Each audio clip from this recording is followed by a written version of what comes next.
For decades, we've heard a reassuring story. America is making progress, and the gaps in education are closing. But when we look at high school graduation rates, a stubborn and painful truth emerges. The gap between black and white students is still here, and it's a powerful reflection of a system that was never built to be equal. Today, we're going to look at why this gap persists, why it has almost nothing to do with individual ability, and everything to do with the opportunities that are systematically denied. Let's start with the hard numbers. Across the United States, black students graduate high school at a lower rate than their white peers. While the gap has narrowed since the days of overt segregation, it has stalled. This isn't just a statistic, it's a roadblock that determines who gets a fair shot at college, a good job, and a stable future. This initial difference in educational attainment echoes for a lifetime, impacting everything from income levels to health outcomes. So, what's really going on here? The most important thing to understand is this. The graduation gap is not a story about intelligence or effort. It is a story about unequal resources. The root of the problem lies in how we fund our schools. In most of America, public schools are funded by local property taxes. This system automatically creates a cycle of inequality. Wealthy, predominantly white neighborhoods generate high property tax revenues, which translates to well-funded schools with state-of-the-art facilities, a wide range of advanced placement courses, smaller class sizes, and plenty of counselors. Meanwhile, historically segregated, lower-income communities, often predominantly black, generate far less tax revenue. The result? Their schools are chronically underfunded. We're talking about schools with crumbling buildings, outdated textbooks, limited technology, and not enough staff to support their students. When a student in one district has access to a fully equipped science lab and a student in another has to share a 20-year-old textbook, we are not offering them the same opportunity to succeed. This isn't a flaw in the system. It's how the system was designed to function, and it perpetuates the residential segregation of the past. This funding disparity leads to another critical issue: teacher shortages. Schools in disadvantaged districts struggle to attract and retain qualified, experienced teachers. They often face high turnover rates, with teachers burning out from a lack of resources and support. Imagine trying to learn when your teachers are constantly changing, when many are inexperienced, or when they restretch so thin they can bywash to give you the individual attention you need. Stable, supportive educators are a cornerstone of academic success, but the system distributes them unevenly. Black students are far more likely to be in classrooms with substitute teachers or educators who are not certified in the subject they teach. Then there's the issue of school discipline. Data consistently shows that black students are suspended and expelled at rates 3 to 4 times higher than white students for the same infractions. This is often called the discipline gap. Getting pushed out of the classroom, even for a few days, causes students to fall behind academically and become disengaged. It directly increases their risk of dropping out. This disparity isn't because black students misbehave more. It's driven by implicit and explicit biases in how rules are perceived and enforced.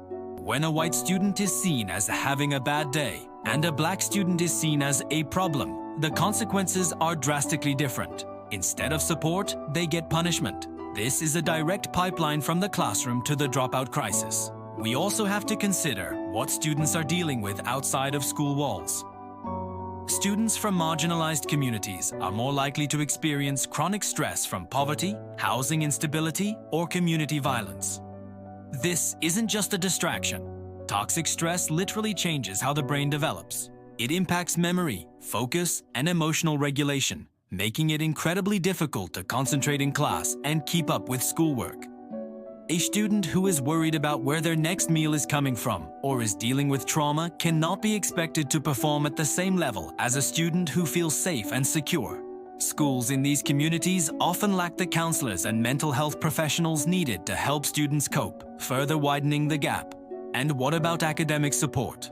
Under-resourced schools rarely have the funds for essential programs like tutoring, after-school homework help, or college prep. While students in wealthier districts get access to specialized SAT and ACT tutoring and guidance on college applications, students in underfunded schools are often left to figure it out on their own. The counselors they do have are frequently overwhelmed, managing hundreds of students at once. This lack of guidance is a huge barrier, effectively closing the door to higher education before it even has a chance to open.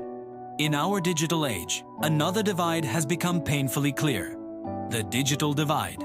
Millions of households, disproportionately Black and brown, lack reliable, high-speed internet access or a dedicated computer for schoolwork.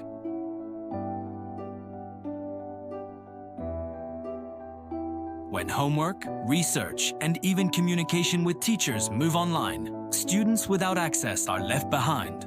Being unable to complete assignments because your internet is slow or non-existent is yet another structural barrier to graduation.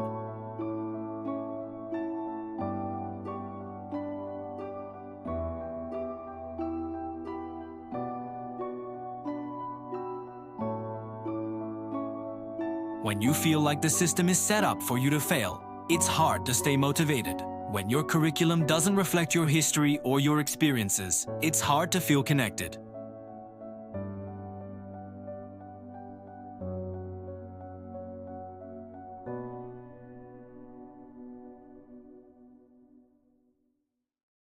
Too often, that is not the reality for Black students.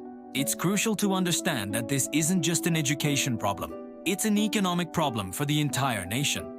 When a large segment of our population is denied the opportunity to reach their full potential, everyone loses. Lower graduation rates lead to lower lifetime earnings, which means less tax revenue and greater reliance on social safety nets. It stifles innovation and wastes incredible talent. Investing in equitable education isn't just a moral imperative. It's one of the smartest economic investments a country can make. So what can we do? The solutions aren't a mystery. They require bold, systemic change. We need to overhaul our school funding formulas to ensure resources are distributed based on student need, not neighborhood wealth. We need mandatory, ongoing anti-bias training for all educators and administrators to address the discipline gap.